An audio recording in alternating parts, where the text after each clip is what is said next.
This is Don't Forget the Small Stuff, and today we're talking about Groundhog Day. So, Chris, with all the partying you've done after the Super Bowl win, do you want to throw up now or on the recording?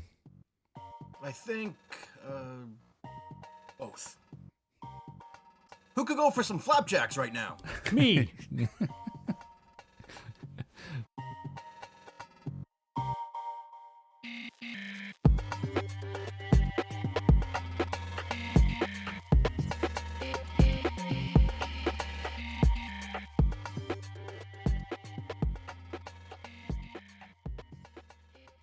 Welcome to Don't Forget the Small Stuff, the podcast that celebrates the overlooked and forgotten little moments in films. I'm Jess, and with me today is Andy.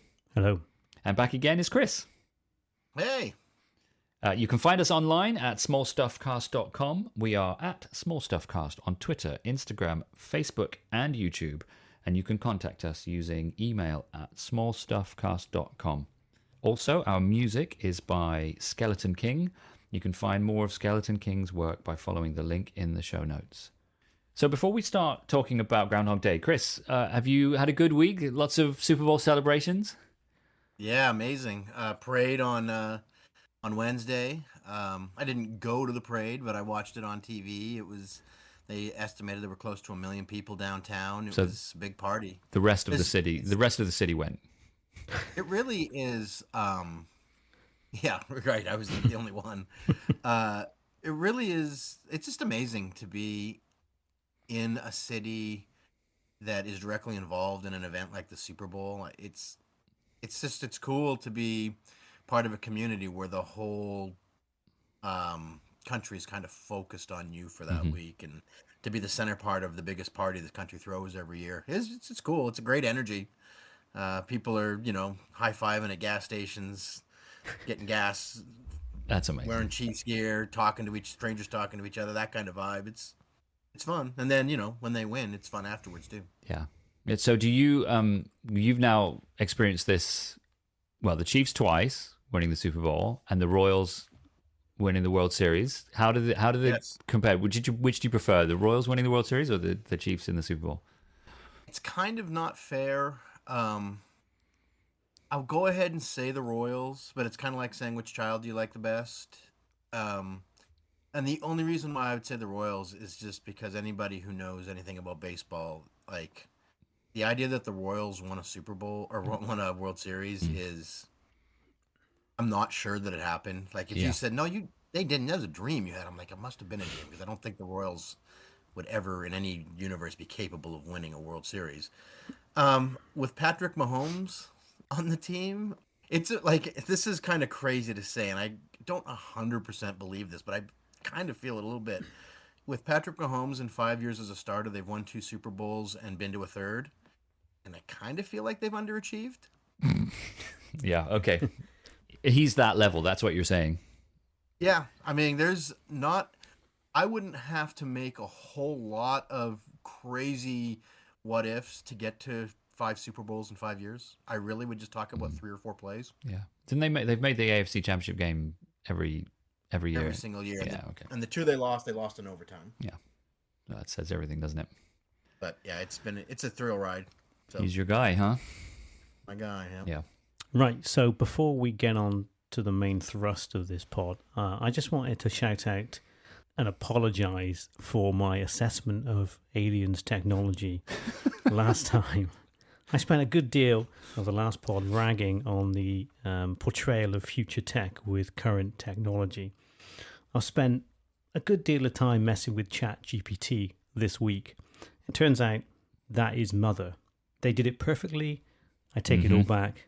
Aliens' portrayal of future tech is perfect. Yeah. Because as ChatGPT or Bing, as I used it, is presenting you with its answers, it types out letter by letter, doesn't it? And it appears, as if someone was typing it, just like Mother did. Yeah, Yep. yeah. The only thing it's missing is the noise, but there it is. Yeah. I've reprimanded myself. Yeah. Well, good for you, and also shame on you. Yeah, terrible. Yeah. No, I think we all did our fair share of criticizing a 10 out of 10 film last time. Still a 10. Yeah. Okay, let's talk Don't about... forget the small stuff, the podcast that holds itself accountable. I like it. Yeah, right. High standards. Okay, good. So we're expecting apology from you for some gaffe or other, Chris, next time you're on.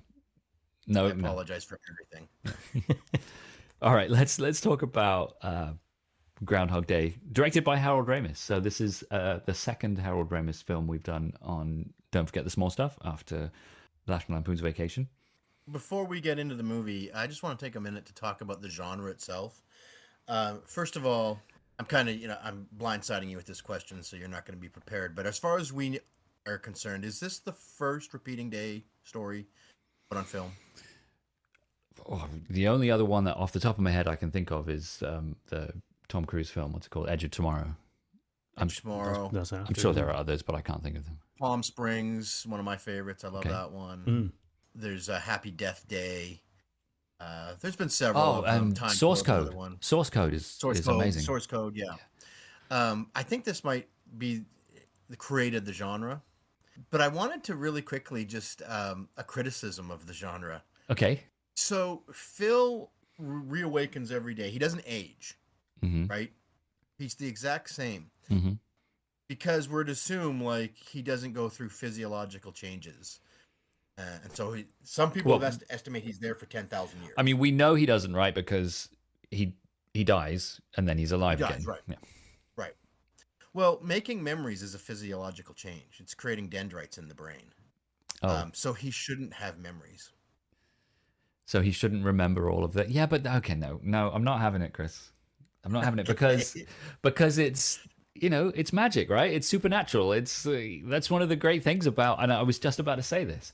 It's what separates, potentially anyway, because I haven't seen a lot of them, but at least the other two repeating day films I've seen, they actually go to lengths to explain why the day is being repeated. Groundhog Day never does that. He never tries to explain anything, and that's one of the great things about it. It's not a why, it's a, I don't know what the other word is. It's a, it's what it means for Phil, rather than why it's happening to him. Yeah, think about Star Wars when they tried to explain the Force with midichlorians. Yeah, rubbish. Midichlorians, yeah. It's rubbish. Exactly. Well, let me just put a bow on this then by saying, so I think could be some up-and-coming young screenwriter out there. Here's an idea for you. How about a repeating day movie where the person starts you ever seen the movie Big? Tom Hanks? Yeah. But what if the person did age? So he wakes up every day in his childhood bed, but it's been 50 years of this, and he wakes up as a 60-year-old man now. So every day? Every day, people will be like, dude, you look awful. What's happened? Right. You look worse than you did before. Or every day, his mum goes, why is there a 50-year-old man? Yes. Exactly. I'd watch that. So there'd be a twist on the genre there. Somebody needs to write it. I like it. Oh dear. Right. Or is there a version of this where everyone else ages but you don't? I don't know. I can't. There you go. There's two new tweaks to the genre. Be interesting. Okay, let's start with the small stuff. The opening credits, or not the opening credits, but the stuff with the clouds at the beginning, the titles, if you like. That's all a bit weird. The clouds, I'm not quite sure I get it, but it's got like circus music. Yeah, it's weird, isn't it? There's a weird detachment between the credits and the film. But anyway, we meet Phil in the news studio. I'm going to just point out something obvious here. Phil is an awesome weatherman. Oh yeah. Which I make of course it's Bill Murray. Like, what would be more awesome than Bill Murray doing your daily weather? But I wish that my weatherman was that entertaining. That's why he's a star, right? That's why major networks are interested in him. Well, that's the weird thing, though. They almost poke fun. Like, nobody's interested in this guy. I'm like, they should be. He's incredible. Well, I think, Larry will probably come up later, but Larry is not happy with Phil, just in general. He doesn't like him, and so he takes any opportunity he can to because Larry is a downbeat, grumpy so-and-so, and is jealous of Phil's natural talent in front of the camera. Larry. Yeah. So there's that section, actually, after he does the weather forecast, right? So he goes back to the desk, sits down next to Hairdo, And as soon as they're off camera, he bolts and leaves immediately. He's not there for any longer than he wants to be. It always makes me chuckle the way, the style of which and the speed in which he gets up. Very funny. The TV station seems to be beneath him. Mm-hmm. Until it isn't, until he needs it for, like getting a date with Nancy. But before that, I mean, he does act like, he's so disrespectful to all his colleagues. So yeah, I guess that's the whole point, isn't it? He's not a very nice guy, but a great weatherman. Yeah. Then we get a second layer of credits with the "I'm Your Weatherman" music over the top. Just awful. It's bad. What the song? What what was going on? Like, this goes back to our discussion on National Lampoon's Vacation as well. Christmas Vacation. Yeah. Sorry. Like, just at that era, what were they doing? Like, what was going on with these songs they were creating for opening credits and these little montages? They just come on, boys. This isn't hard. This will be another Christmas Vacation, or vacation reference rather. We talked about how good Holiday Road was with Lindsey Buckingham, but I think they must have just been drunk on how successful that song was. Do you know what I mean? Like, yeah, they did it really well. So let's have a go. Yeah. Yeah. Who wrote that song? Do we know? No, I don't. I mean, I assume no one notable. I just had one comment about their trip to Punxsutawney. I love it when Phil does that impression of Rita doing the groundhog thing when he looks at himself in the mirror. That's the first little glint you realize that actually Phil's all right. Maybe he's got something about him that isn't completely awful. And he just kind of makes a nice little joke about her, and he's quite cute, and it kind of humanizes him for briefly. It does. Chris, do you like blood sausage? Never had it. There we are. I don't even know what blood sausage is. I think it's black pudding in the UK. Okay, fine.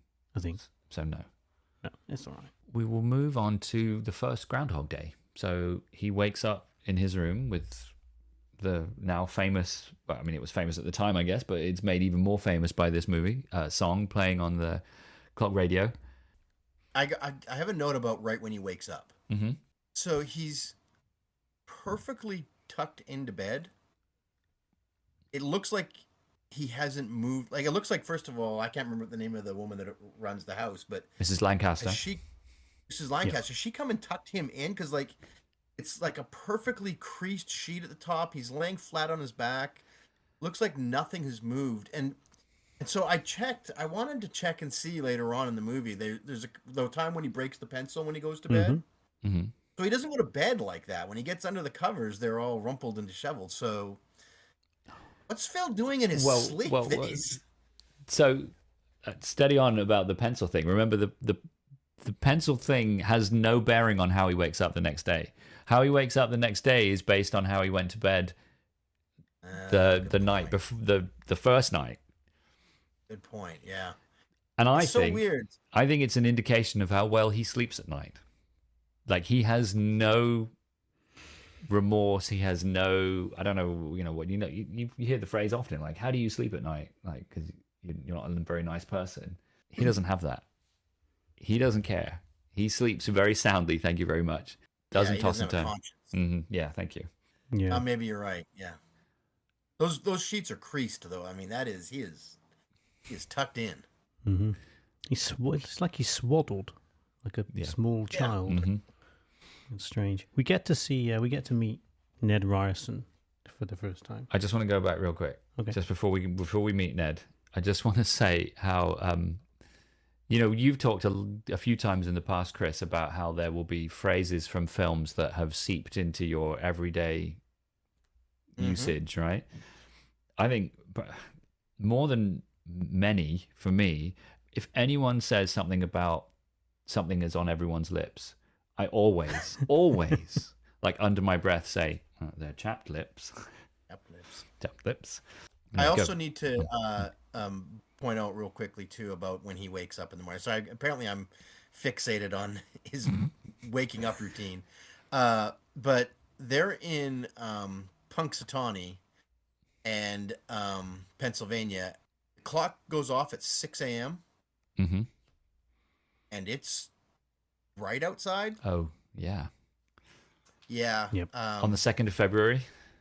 Yeah, on the 2nd of February. As somebody that wakes up every year on the 2nd of February about 6 o'clock, it's not bright outside. It's really, really dark. It doesn't get bright for quite a while, actually. That's awkward. Just a Oh, little dear. nitpick there. I think we're going to stop now. That's just it. All right. I'm done. That's ruined it for Throw me. the whole movie out. Yeah. Didn't work. Nope. Go on now. Brain dendrites and sun cycles where this movie's a sham. Let's talk about Ned then, Andy. Yeah, we'll talk about Ned, I think, a couple of times. He'll come up. Yeah. So I just feel like it's my duty to point out his hat. We talk about hats from time to time. Well, we're adding it to the Yeah. categories later on, so don't worry. No, I'm going to stick Ned Ryerson's hat. Needle-nosed Ned the head. His hat goes straight in to the ballot for best hat. Well, Yeah, I missed the prom because he had shingles. one great thing about Ned when he's trying right at this scene when he's trying to get Phil to recognize him, he lifts his hat up as if to say, "Look, do you recognize me now without the hat?" Yeah, like I was bald at high school. Yeah, I've got no hair. Phil? Hey, Phil? Phil Connors? Phil Connors, I thought that was you. Hi, how you doing? Thanks for watching. Hey. Now, don't you tell me you don't remember me, because I sure as heck fire remember you. Not a chance. Ned! Ryerson! Needle-nosed Ned the head? Come on, buddy. Case Western High. Ned Ryerson, I did the whistling belly button trick at the high school talent show. Bing! Ned Ryerson got the shingles real bad senior year, almost didn't graduate. Bing! Again! Ned Ryerson, I dated your sister Mary Pat a couple times till you told me not to anymore. Well? Ned Ryerson? Bing! And by the way, I do assume that that's what Ned looked like in high school. Yeah, no hair. Male pattern baldness. He probably was born like that, yeah. I have a nice connection to Ned here, too. So my nephew, who is in his 20s now, and listens to the pod, by the way, so shout out to my nephew. His name is Jed. Okay. And we call him Jed the Head. Needle-nosed Jed. He did not miss his prom. He did not ask my sister as well. So Has he had I shingles? love that whole speech. So Phil's sister is called Mary Pat, by the way. Yeah. Yes. It's not a good name. Sorry to all That the whole Mary little speech Pats of that how might you be. should remember him is incredible. Well, yeah, he did the whistling belly button. No, what trick. is that? Yeah, What I is the don't know. whistling belly button? I can't even. In all your comprehend. years teaching high school, Chris, have you come across a whistling belly button trick? I have absolutely come across a whistling belly button. Oh my God. On more than one occasion. What is it? The classic gag. Is it? You wear a giant like you create like a giant top hat that covers the top half of your body. Then you pull your shirt up and you draw two eyes and a nose on your belly, and then the belly button becomes the mouth. And then you use your hands to squeeze your belly together and make it look like you're whistling. And then under the giant hat, you add the whistling noises. I'm kind of glad that I didn't know what that was. Yeah. I'm not missing it in my life. No. It's an American staple. Well, yeah, elite level entertainment, fabulous. Exactly. Right, are we all done with Ned chat for the moment, or have we got more to say about Ned? Not right now.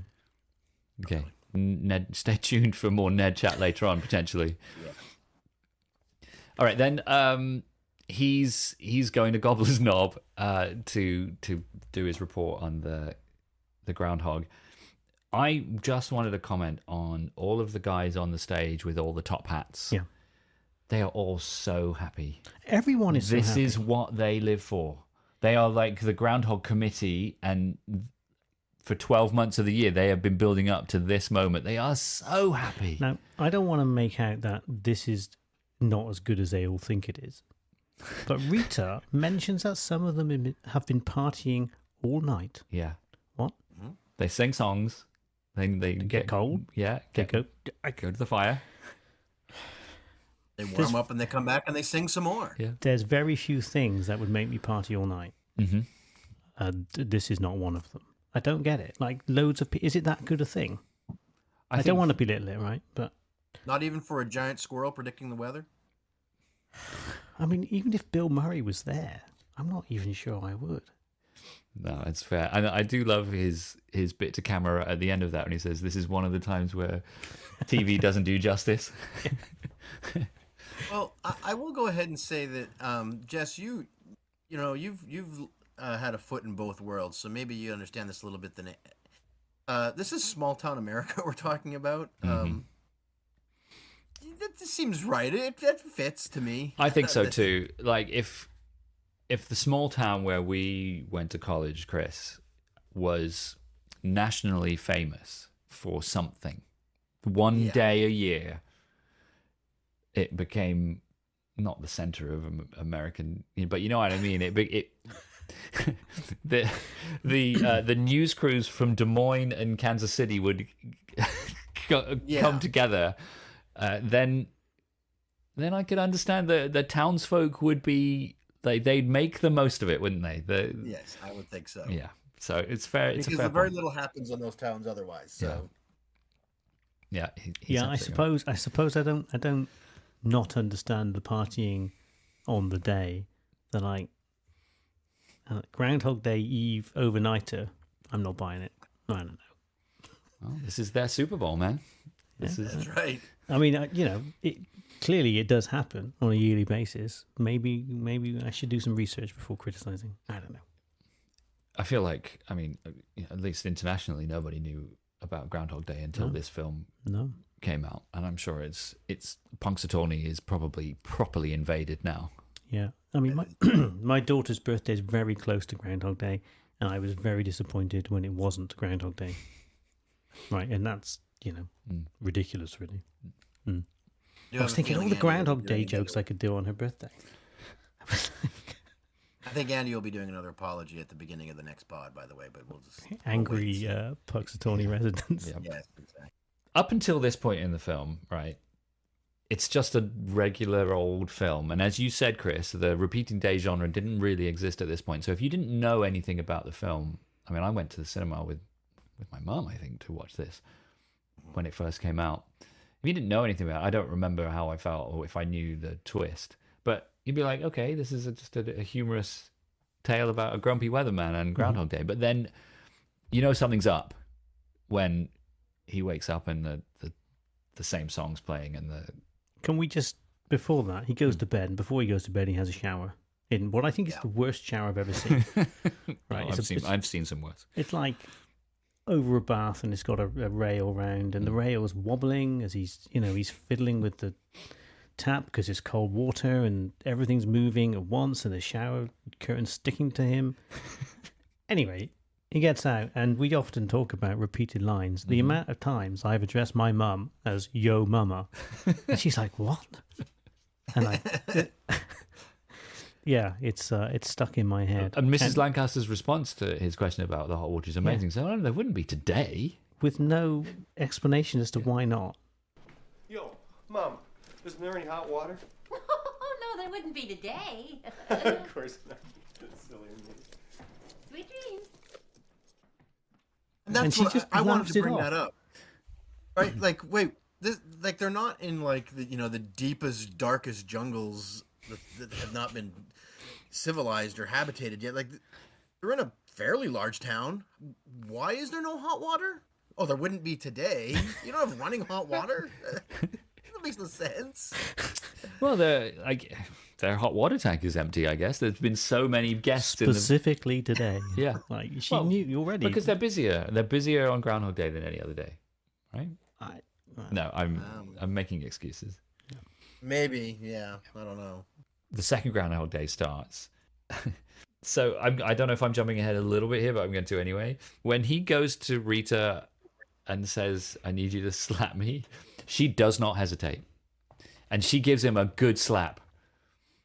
It's brilliant.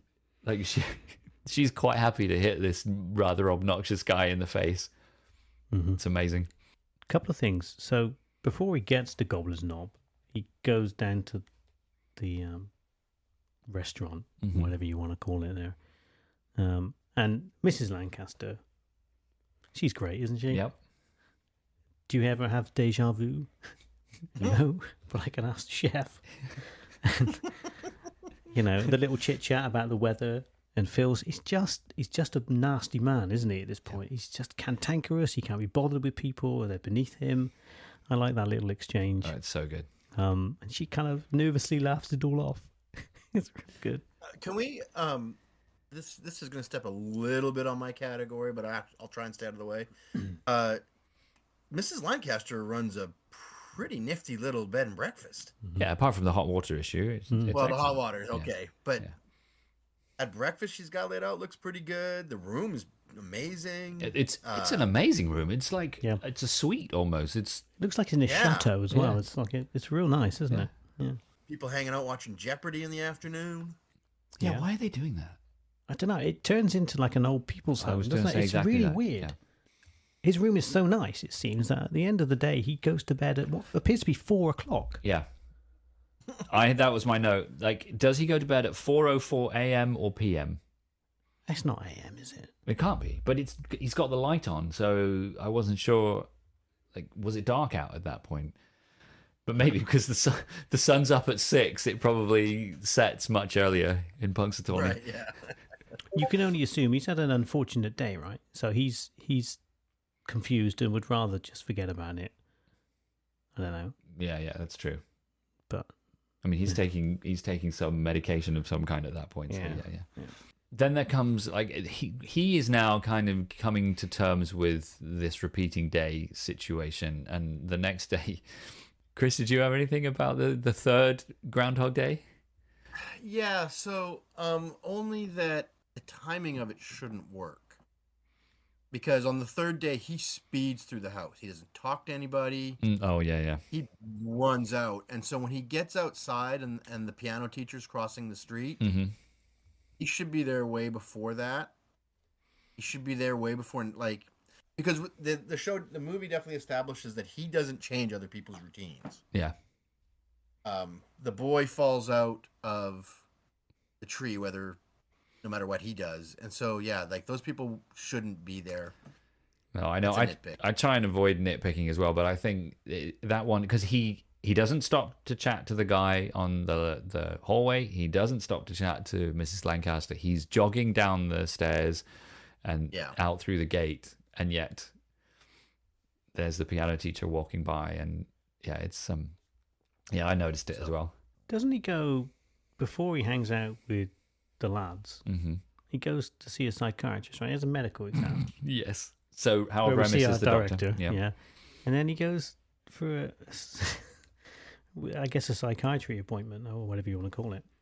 And the guy is clearly ill-equipped to deal with Phil's problems. Out of his depth. Yeah. And he's not even got a... it's strange, isn't it? Because you'd assume someone in that role would have at least some comforting words. And he's just completely nervous. He's like the worst... He must have just come out of college or something. Yeah, he's bad. He's like... He just doesn't have the tools to deal with any situation, let alone one he's not been taught about in college. I do like the way he justifies his status by... telling him he's got an alcoholic now, which I think, I'm a real psychiatrist here. Yeah. I've got an alcoholic. We're going to jump ahead. I think at this point, once he came to terms with living the same day over and over again, he's now trying to use it to his advantage, isn't he? Yep. And the day where he picks up Nancy Taylor. So Nancy, there's no one here called Nancy, by the way. It sounded like I was addressing her. Phil's obviously decided to use his position to his advantage in various ways. And he focuses his initial attentions on Nancy Taylor. Now, times have changed, but Nancy is very free with her information, isn't she? Like really specific information. High school, with teacher. No, but he does it in a very specific way, doesn't he? Like, I know you. We were too. I know you from high school. I don't know. You're right, but I was watching it thinking this is creepy. Well, it is creepy. Yeah. I'm not And sure. I think Nancy thinks she doesn't. She's not sure what's going on, but he catches her off guard. I kind of buy it. Like, yeah, when you put people in uncomfortable, awkward situations, they sometimes don't know how to react. She So clearly is answers- uncomfortable. You're right. She's definitely off guard, and she's confused. Maybe I'm being harsh, but I guess under the given the way things are and the way people are taught to be with their personal information nowadays. Just on a bit of a tangent, do you remember your 12th grade English teacher's name? Nope. Nope. Well, actually, maybe I do. It's me. I am the 12th grade English teacher. All right, So so good. you hope that in 25 years' time, your kids are going to remember who their 12th grade English teacher was. Yeah, they won't though. Oh well. Sure they will. Oh well. They'll be like, there was that weird Canadian guy. Do they know you're Canadian? Does Yeah. Does it come up? It definitely comes up. Do they know that you're radically Canadian? No, they don't know that. Okay, so keep that under wraps. Yes. Anything more about Nancy Taylor before we move on? No. No, okay. But speaking of getting interested in Nancy, he also then gets interested in Rita.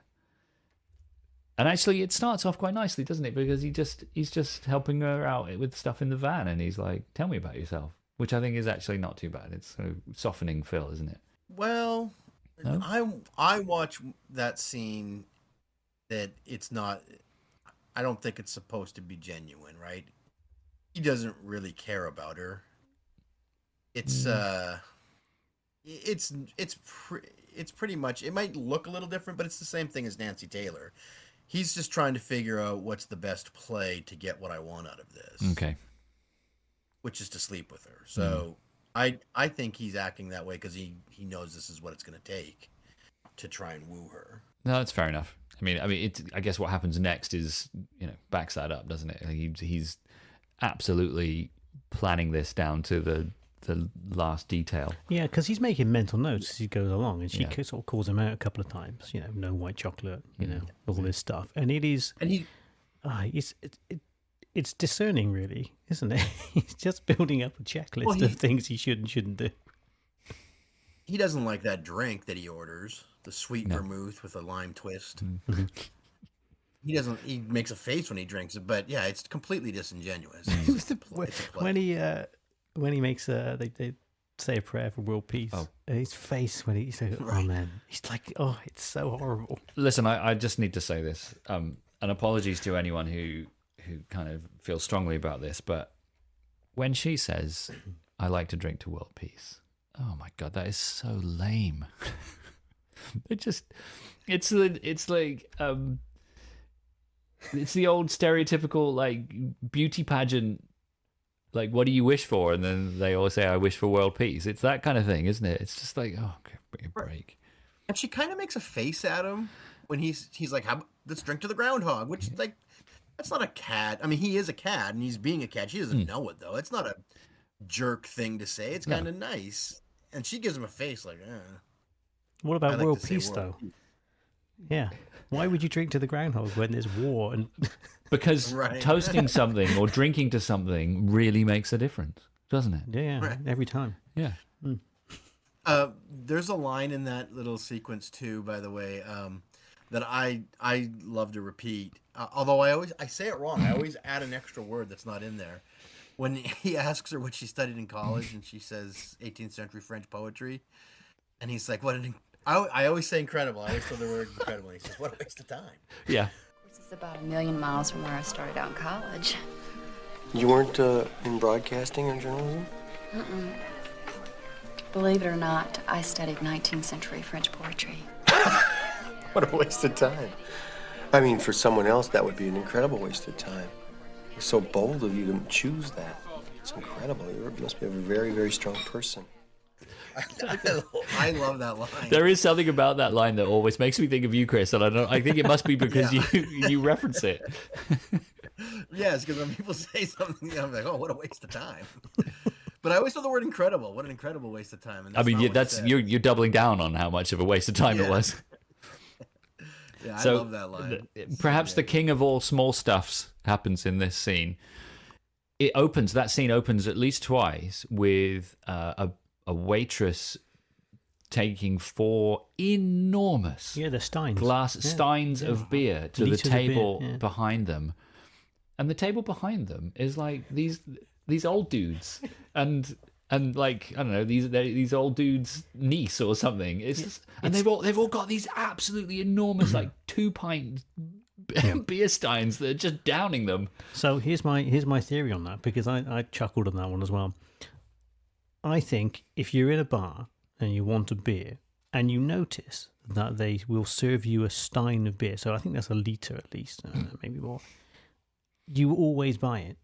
Okay. Whether or not, we can have an enormous beer. They don't even want them. They're No, just I don't think so. Yeah. No, you have to. It's like, I wonder what the foot-long hot dog's like. Okay. Yeah. It's the novelty of it. But you're right. They're like late 60s, early 70s. It's not Ralph and Gus No. drinking these. They're like, anyway.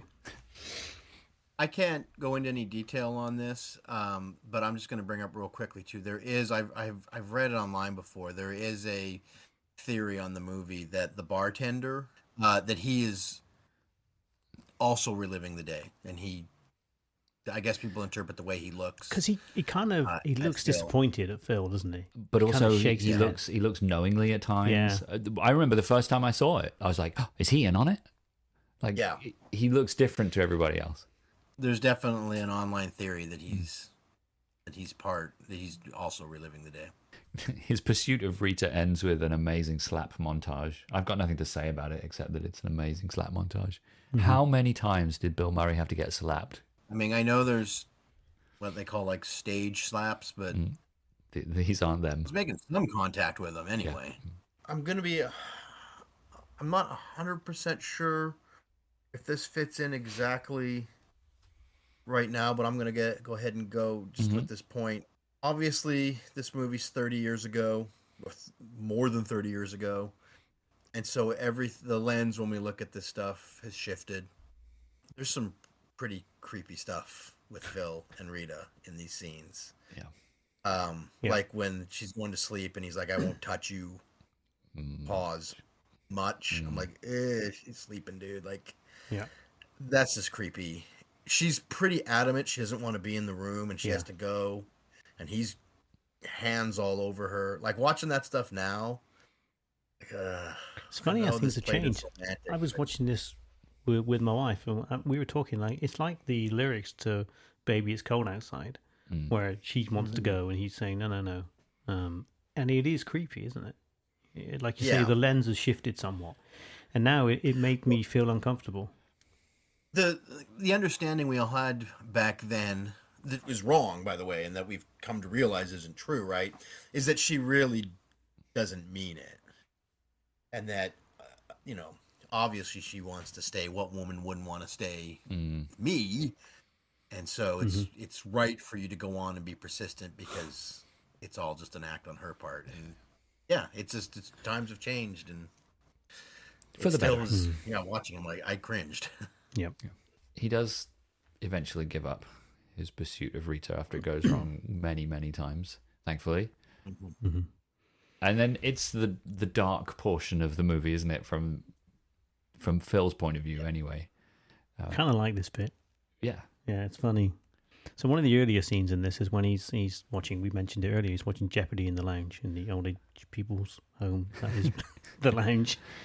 And obviously he's watched this thousands of times maybe in the past, so he knows all the answers. And the way he answers the questions quicker and quicker, to the point where he's not even waiting for the question, he's staring at them. I love the way he just stares at them, like looking through their soul, and tells them the answer before the question. Yeah. I love it. So I have a couple of questions for you guys here on this part. Is it about lakes and rivers?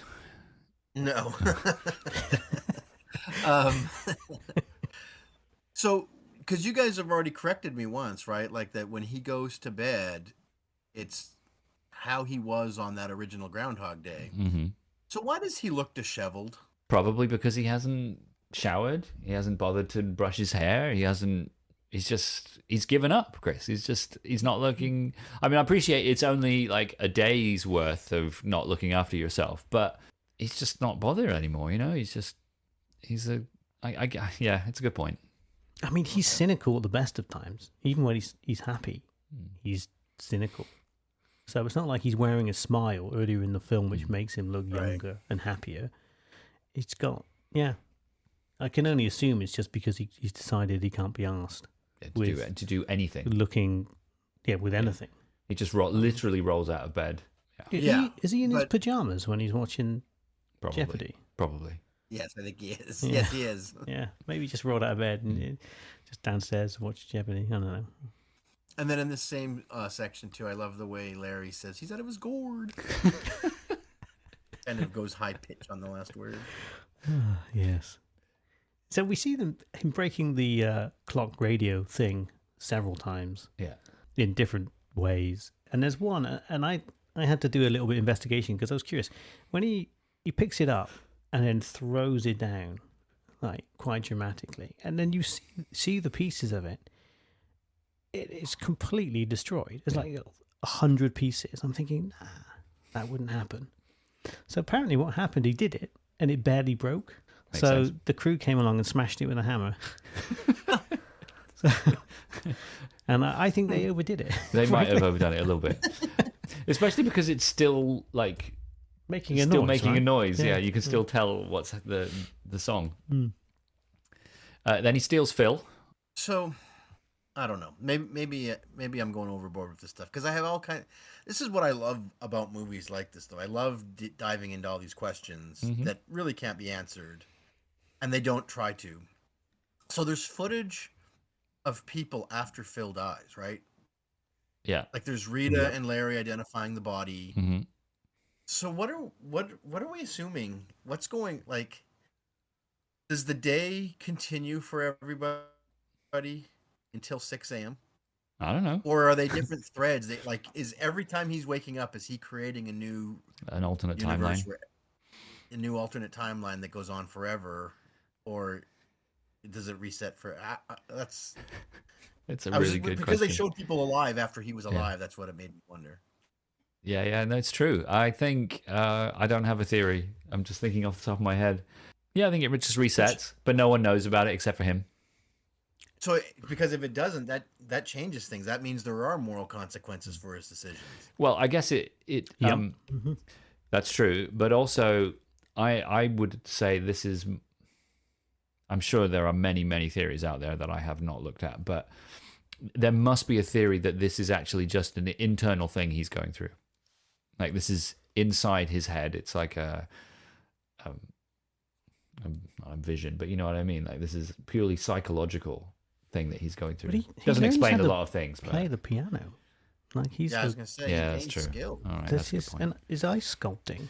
Well, look, it's not real, okay? It's a fantasy, so shut up.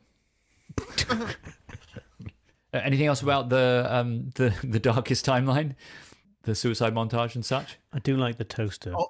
Yeah, like the where he goes to get the toaster and then goes to sit back in the bath with it. Yeah.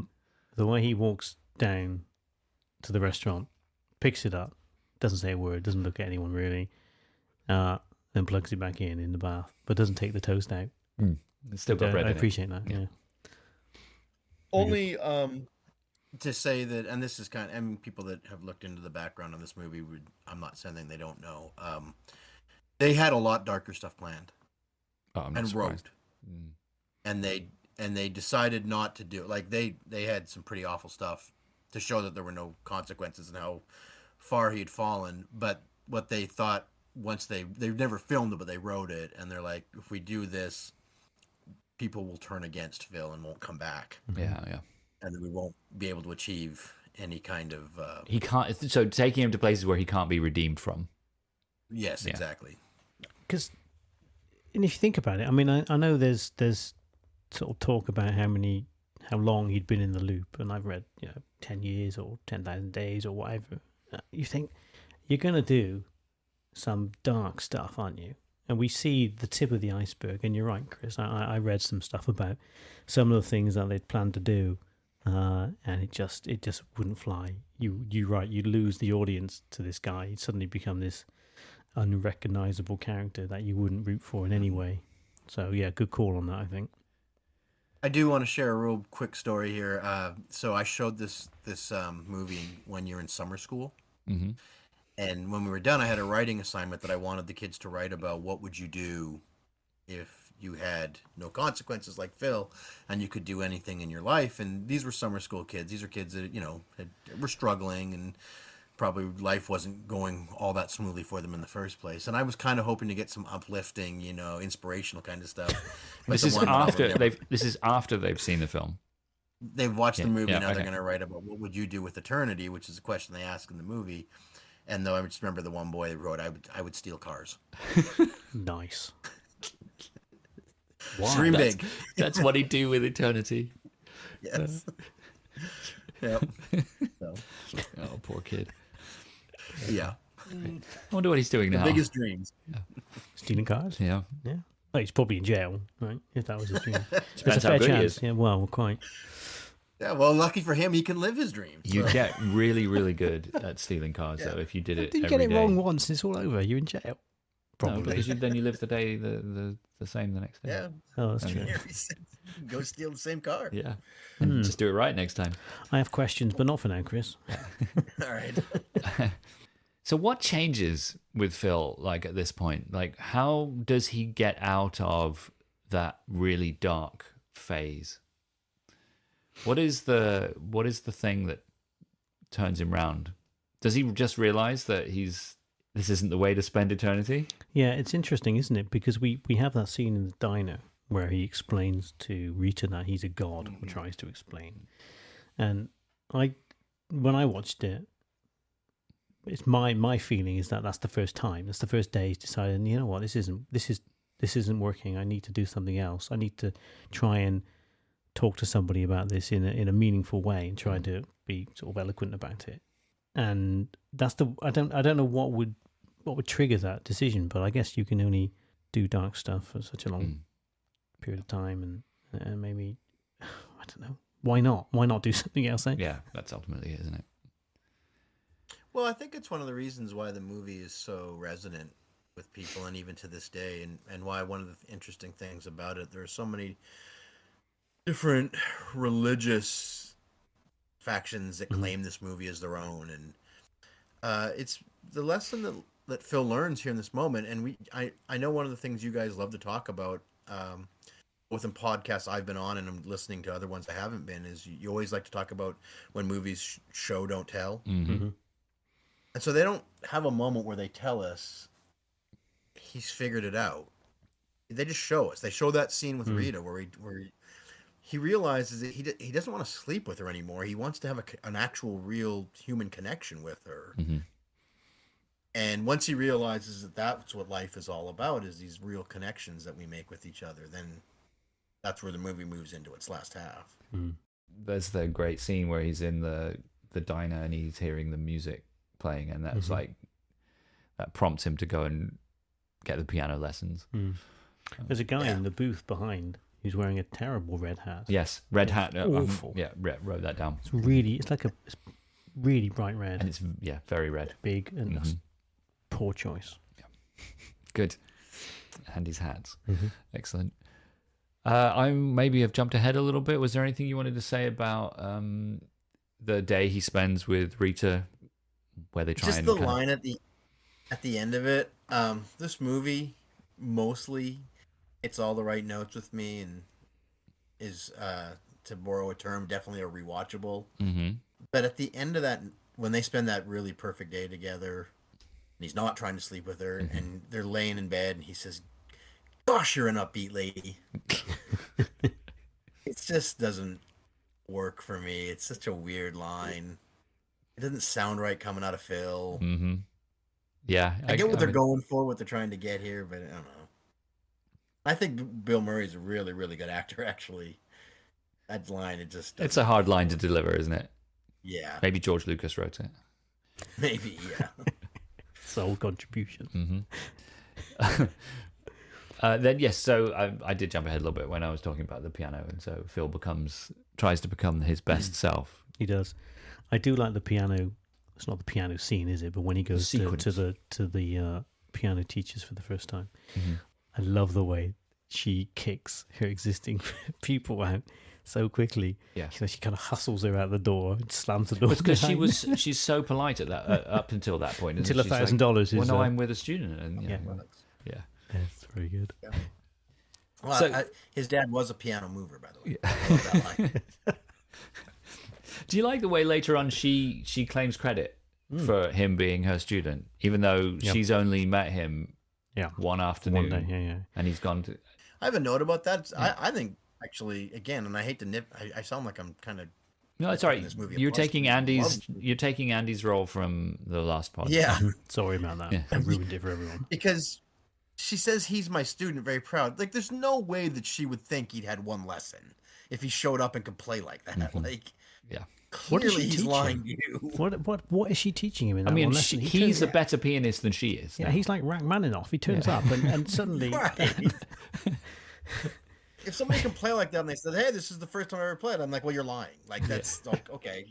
Lie about that if you want, because you've obviously played your whole life. She's trying to get as much glory as she can. She's also doing a terrible dance move. There's quite a few terrible dance moves in this. I don't know if this is overstating things, but I wrote it with a question mark. The heart of the movie is the next sequence where he tries to save the old man from dying. Yep. Chris, did you want to mention something about that? Just a real little detail that I love. This is definitely a small stuff thing. Did you see the kid in the hospital? No. The kid that fell out of the tree? Is it him in the hospital? He's in the background in the hospital. I think he's got a leg cast or something like that on. That's so good. Yeah. That's great. Oh, you're doing this better than us. Yeah. Because Phil hadn't been there to catch him. Yeah. So he fell and broke his leg. Yeah. He's in the background. We must try harder. That's a good one. Yeah. I love how just speaking about the old man himself, I think he calls him dad at one point. He calls him Pop at one point. And he's really got a familial bond with him by this point in the film, which I think that's great. And I just mentioned a moment ago that I think Bill Murray is a good actor, and I think those montage of scenes is him at his best in this movie. Personally, you can feel his pain.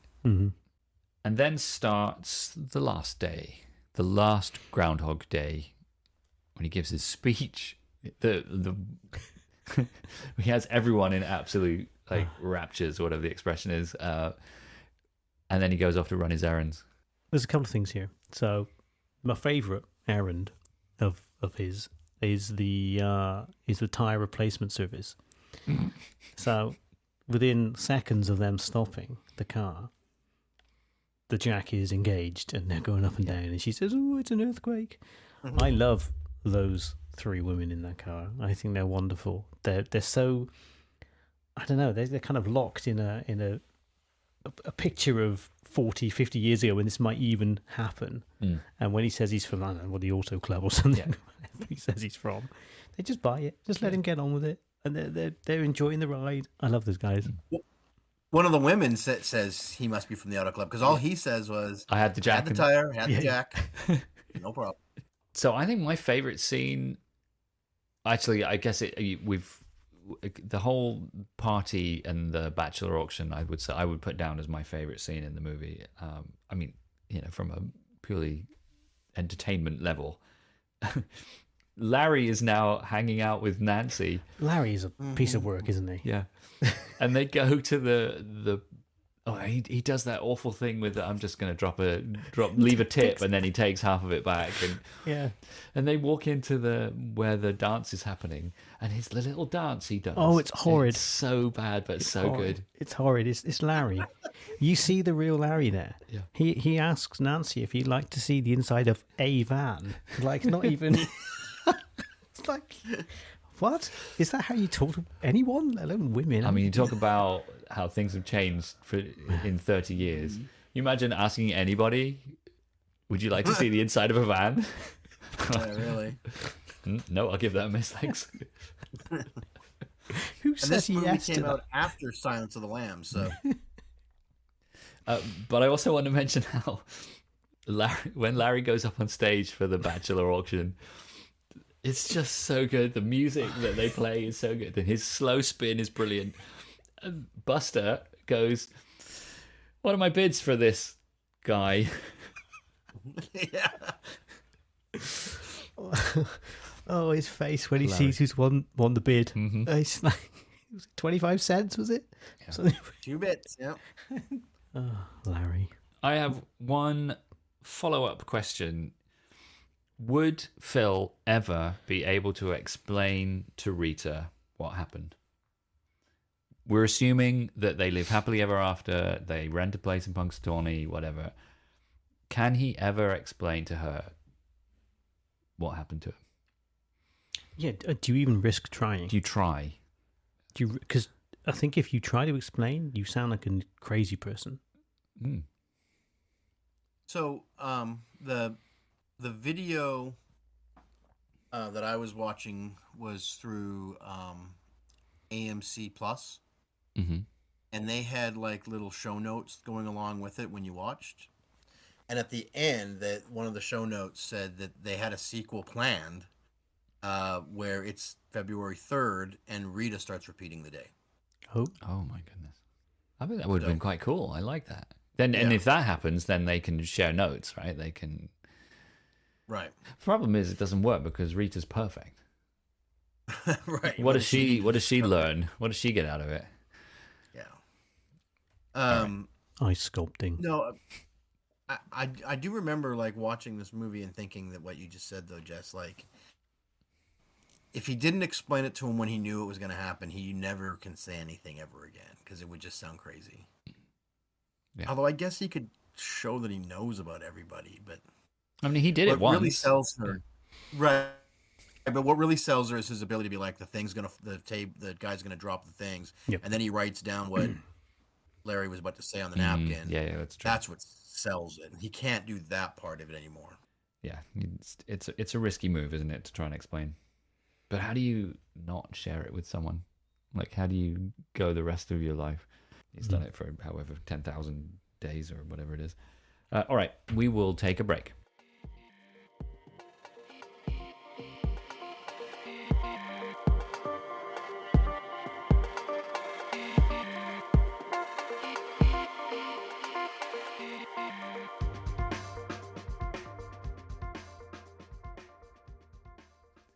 All right, let's get on with the categories. We'll do the quick hits first. There was no use of binoculars, so we can't check whether it was done correctly through POV. We need to talk very briefly about bad ways to die. There are a few deaths in the movie. Mm-hmm. And what was the worst? What's the worst way to die, Chris? I got to think the toaster. Yeah, okay. I'm with you. I think the most dramatic way to die is the truck going over the cliff in the quarry and the way it lands flat on its roof. Yeah. But that will be quick, and so not necessarily the worst way to die. Larry's response to that's pretty funny. He might be okay. Probably not now. I think toaster, you're right. Can we talk about that just real quickly? Just a kind of a yes or no. You all right with them putting some humor in there? Yeah. When I watched it this time, I wasn't quite 100% sure how I felt. There's also humor. There's also humor in the morgue when Larry's like, "He was a great guy. I really, really liked him a lot." Yeah. Like the guy in the morgue cares. I don't care whether you liked him or not. Yeah. Right. Yeah. Okay, so you're going toaster, Chris? I think toaster probably, Andy. I think toaster. I think so. There were no backhanded spit wipes. I thought maybe Ralph or Gus might give us a backhanded spit wipe, but I didn't see any. Unless I've missed them. I apologize if I have. Yeah. I didn't see any. A new category, a new quick hit category, Andy's hat. There are a lot of hats in this. What we got? We got Ned's hat. Ned's hat for sure. All of the top hats on the stage. Yeah. I like a top hat. Yeah. The cowboy hat he wears when he insists on being called Bronco. Yep. And there's a red hat in the diner, which I think you mentioned earlier. Gus has got a green cap on, right? Yeah, he does. Yeah, with the ear warmers. And Ralph has one as well. Oh, yeah. Well, this is a no contest. No? I didn't really want. Now it is unquestionably Bronco's hat. Bronco. Yeah. Okay. The cowboy hat when you dressed up as Bronco. Okay. I'm with you. All right. Good. I'll circle it. Congratulations. All right. Let's get on to the main categories. Audio corner. Got any nominations, Chris? Got any winner? Well, yeah. I guess I'm going to broaden out the definition. You said it's anything audio related. Yeah, so of course. I'm going to go with the needle drop. You Don't Know Me by Ray Charles. I think that needle drop is one of the best interludes of music I've ever seen in a movie. It's right there. It'd probably be on my Mount Rushmore. So remind me what sequence that is. It's at the end of the first perfect date with Rita, Okay. and they're dancing in the gazebo. Yeah, It's right after the snowball fight. Mm-hmm. Okay. Yeah. It's just perfect. It's amazing. It really, it works a treat, doesn't it? It evokes the mood they want. Yeah, brilliantly. Yeah, nice. So that's your winner? Yeah. Yeah, good. And by the way, that is perfectly legit audio corner stuff. So that's perfect. Okay, so that's quite highbrow. Mine's cheap and dirty. I'm shamed Go on. by No, this. good. It's and I can't do it because I can't roll my R's, but it's the kind of high-pitched purr that Ned Ryerson does at the party. And I forget what Rita says. Something he tries to. Oh, it's like don't spoil it. Yeah, that's right. Yeah. It's like, what you doing tonight? Something else, that sort of thing. He kind of does like a wow kind of thing. And that I wish I could do it. I don't know why, because everyone would hate me. Just go around doing that all day. Yeah. It's like, I'm just bitter because I can't roll my R's. But there we are. It's Ned's. He comes up to me and then he buys whole life term, Uniflex, fire, theft, auto, dental, health, with the optional death and dismemberment plan, water damage. Phil, this is the best day of my life. Mine too. Mine too. Where are we going? Oh, let's not spoil it. Oh, let's not. Oh, I got that. So there's the answer to the question. What will Andy do with eternity if he ever had it live every day? Learn to learn to roll roll my his R's. Yeah. Mm-hmm. I got three. I'm going to go in reverse order. I love the revving of the truck engine in the quarry. When you can't see the truck, but then you hear it like grumbling in the distance. I love that. I love it when he shoves an entire slice of cake into his mouth and then says, "What?" But my winner is when he's dressed as Bronco. They're outside the movie theater and he sees Nancy go by and he says, my former fiance doesn't remember me. My own fiance doesn't remember me. He's like, "Hey, Nancy." Yeah, the way he says doesn't remember me. I just love that so much. I love that scene. We didn't talk about it at all, but that's so good. It's just completely irreverent, right? I told you. Yeah. Call me Bronco. Bronco. Oh, Two tickets. One adult. He's trying to get her in as a concession or something. What a piece of work. Oh, I didn't take it as he was trying to save money. I think he was insulting her. Yeah. Okay. Yeah, I mean, it could be both. Who knows? All right. Best looking scene. There aren't a lot, I don't think. I have two and one winner. So you mentioned it for the audio corner, Chris, but I love the scene where they're dancing on the bandstand and the snow is falling. It just looks gorgeous. Yeah, that's my pick too. Okay, nice. Okay, good. Again, mine seems raw and uncivilized based on. I will just give you my winner. Mine is also raw and uncivilized. Is when the truck smashes through the gate at the quarry. And that's mine. It's so visceral. Yeah, I was going to use the same word. It is so. I mean, they're real gates, and he's hit them hard, right? Yeah, it's really cool. In a real truck. Yeah. Yeah, it's really cool. Yeah. All right. So sorry, Chris. Your highbrow dancing on the bandstand gets outvoted. Truck smashing I had through another gates. highbrow one that I had as Go on, then. runner-up too, because Yeah, I go also love the snowball from me. Is that highbrow? It's quite nice. Apart from the second time around when he. I love the way it's shot. Yeah. The lighting In the of it. moonlight. Yeah. No, good.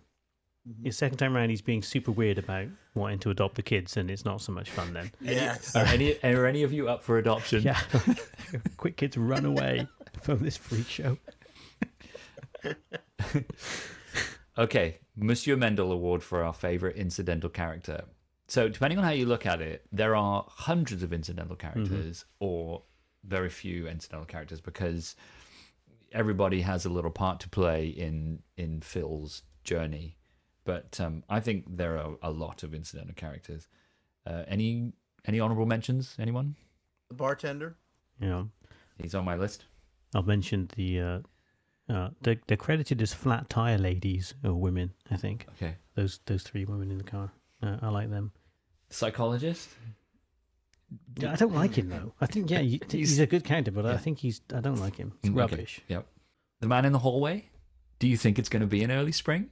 Do you know what I like about Man in the Hallway? Is he's like the temperature gauge on Phil's mood, right? Because the part where he's depressed, he's like, you can tell in the way that he behaves to Man in the Hallway. And so I like that about him. And at the beginning when he's just cynical. Yeah. He's like, he's like, I'm predicting March 21st. Okay. It is a ridiculous question to ask someone. Do you think it's going to be in early spring? It's Groundhog Day. But, told me, right? Yeah, okay, fair enough. Only because it's Groundhog Day can you ask that. Who have you got then? Who's your favorite? Who's your Monsieur Mendel?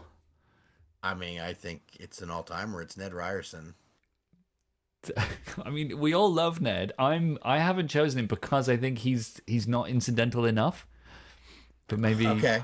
No, it's fine. I'm happy for you to. I thought we'd all pick Ned, so I didn't.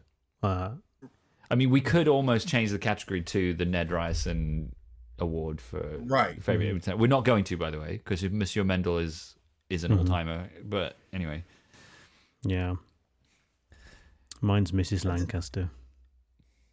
She's not that incidental, but everything she says is trivial. She's more incidental than Ned, I would say. Yes. Yeah. Probably fits the category better. I was wondering when I wrote down Ned, I'm like, I don't know. This almost feels like cheating. Yeah, he's super obvious, isn't he? I mean, I think it's right. I think we've got to call him out. I think Ned Ryerson actually is the real winner, but Mrs. Lancaster. I almost feel like when you saw this film for the first time, aside from the quirk of it being a repetitive day, the thing you remember is Ned Ryerson. He's so in your face and prominent and just classic. Yeah. Well, and to give you like an example too, like I've seen Brian Doyle Murray in other things, and I don't think, hey, it's the mayor from Groundhog Day. Mm-hmm. Anytime Stephen Tobolowsky's in anything, you're like, oh, Ned Ryerson's in this. Yeah. Like, yeah, you do. It will follow him forever. Mm-hmm. Yeah, like I say, he's iconic. It's an iconic. So a podcaster that I used to listen to quite a lot, David Chen, he did a whole sequence of podcasts called the Tobolowsky Files or something like that with Stephen Tobolowsky, and I haven't listened to any of them, but this is just sort of reminded me of that. I might have to go and look those up. Apparently he's an incredibly interesting, entertaining guy, like just to have conversations with, and he's got so many stories. And anyway, well, I think something that makes Ned interesting too is as far as Stephen Tobolowsky is concerned, is he's not a comedian in the way like that Bill Murray is, who you could just be like, hey, Bill, go into this room and be funny and entertain people, and maybe he is like that, but Ned is a character that he built.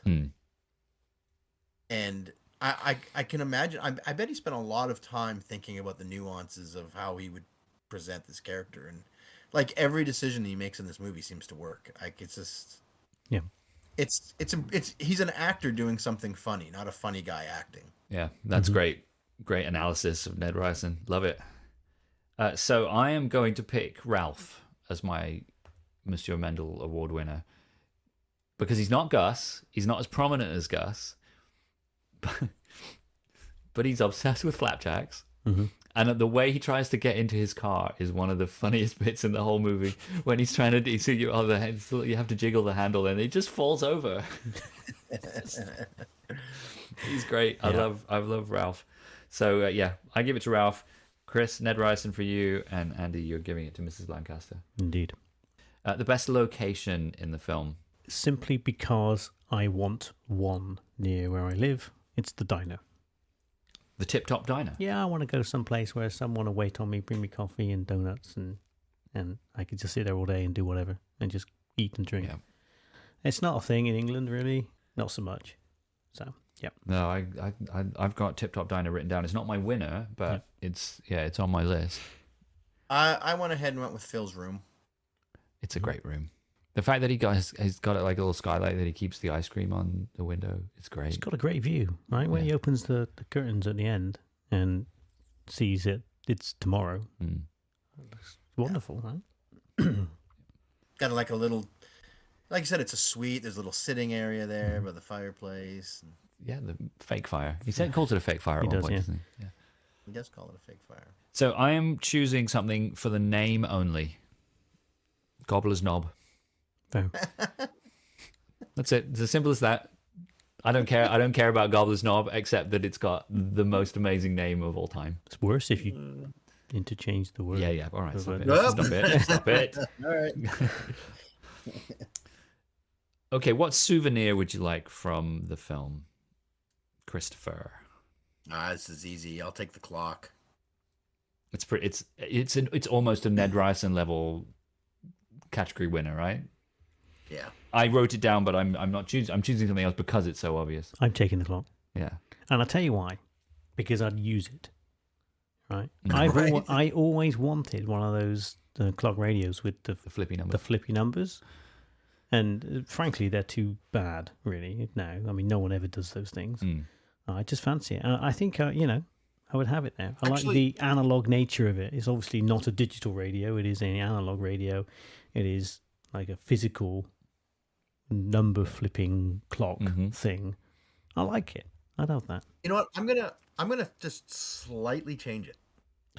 So instead of the clock itself, I know I've read this before. You know, the shot when it's going from 5:59 to 6, and they show the numbers flipping. And it's like, so they didn't get up close on the clock. They built giant numbers. Amazing. Oh, really? Yes. Good. So I just want that. You want the giant numbers, the giant Numbers, and I would hang them on my 559. wall. Yes. That's so good. I'll tell you what. People would come down into my basement and be in my little family room and be like, "What is that?" I'm like, "That's from Groundhog Day. It's the clock switching to 6 o'clock." Yeah, that's what I want. Okay. I bet I can find the model of that clock radio and buy one.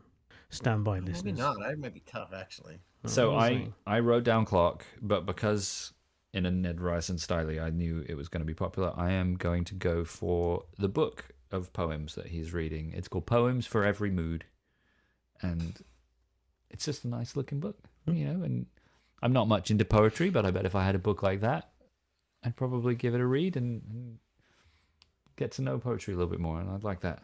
Well, it's your birthday soon. Okay, Poems for Every Mood. It needs to be the one from the movie, though. So, Damn it. yeah. Let's not get carried away. Not final category, sorry. Next category, coolest look. There aren't a lot of cool looks That's in easy. this film. Is it? Go on then. Bronco. Yeah. Simple. That's it. That's what I have to. Yeah. There's no question about it. Cowboy outfit. Yeah. Yeah. Okay, good. We're all in agreement. It's Excellent. definitely not Ned Ryerson's coat. I almost feel like that might be a new category name because it's unanimous and it's so obvious. Yeah. Let's finish, as we always do, with closing credit. It's nice, this one, because there are a few to choose from, so I just want to list some. Well, 3, actually. So the first one I've mentioned already, the flat tire lady. There's 3 of them in the movie credits. There is, and I'm struggling to think who this is, Woman with Cigarette. Just can't think who that is. Oh, I know who it is. It's when he's just rescued or saved Buster. He's just done the Heimlich maneuver on Buster. Right. And he lights someone's cigarette. Oh, yes, he does. That's quite cool. It's quite a slick move, isn't it? Yep, you're right. But And I noticed it not just because of him lighting the cigarette. It's supposed to be like he's Mr. Suave. He knows everything's going to happen. But I thought to myself when that happened, oh, yeah, back when people would smoke at the dinner table at a restaurant. And everyone will be fine with it. Fine to the point that someone would light it for them. Yeah. Yeah. But the winner this time is, we've mentioned him already, is Ken Hudson Campbell, who plays Man in the Hallway. Man in the Hallway. He's it's weird. He's been in some, I say big movies, but not many. So he was in Armageddon, not a big part, but he was. But he was also Santa in Home Alone. I'm like, Santa? I couldn't remember Santa being in Home Alone. I mean, obviously, it's sort of Christmas adjacent, if nothing else. But there's that bit in Home Alone where I think he's in the street and he sees Santa, I guess, just finished a shift at the mall or whatever, and he's getting into his car. And I think that's him. All right. Yeah, so, very good. So what's his name? Ken Hudson Campbell. Very good. Mm. Can I just ask a question real quickly about Ken Hudson Campbell? Mm. He's in Home Alone and in Groundhog Day. Yeah. Those movies get shown all the time. Mm-hmm. Yeah. So he gets a check every month, right? Yeah. Oh my God. Yeah. I mean, Man in the Hallway is it's probably his worst gig, actually. You know, he's got a name in Armageddon, and he's Santa in Home Alone. Armageddon gets shown a lot too, but Yeah. Home Alone and Groundhog Day are on all the time. I wonder what the size of. I wonder how much he gets, because he would get a check every month, I would guess. So I had a friend who was a sort of teenage actor, and he was in one episode of Casualty. Casualty was a UK TV show based in an emergency room in a UK hospital, and it always started with some accident or some catastrophe befalling someone, and then having to be rushed to the emergency department, right? So my friend, he was in one episode. They went at the beginning of the episode. They went joyriding. He went through the front windscreen of the car and died. Right. That was it. So the show hadn't even started, and his character was not in it anymore. Yep. He used to get checks like for £600, just like showing up when they'd shown it in like Indonesia or something. Wow. And that's Casualty. I mean, I might be overstating it a little bit, but that was my memory of it. Anyway, I digress. So Ken's probably doing pretty well for himself. He's all right, yeah. Well done, Man in the Hallway. Yeah. Okay, that'll do it for this episode. Thank you for listening. Thank you, Andy. Thank you. Thank you, Chris. Hey, let's do it all again. Definitely. Cheerio from me. Next time, we'll be discussing The Raid Redemption, which you can't get much further away in terms of tone from this movie to the next. I think we're going out on a limb here. Anyway, also worth mentioning about The Raid is that if you're in the UK, it's currently streaming on Netflix. So maybe give it a watch if you want to join us. But don't forget the small stuff.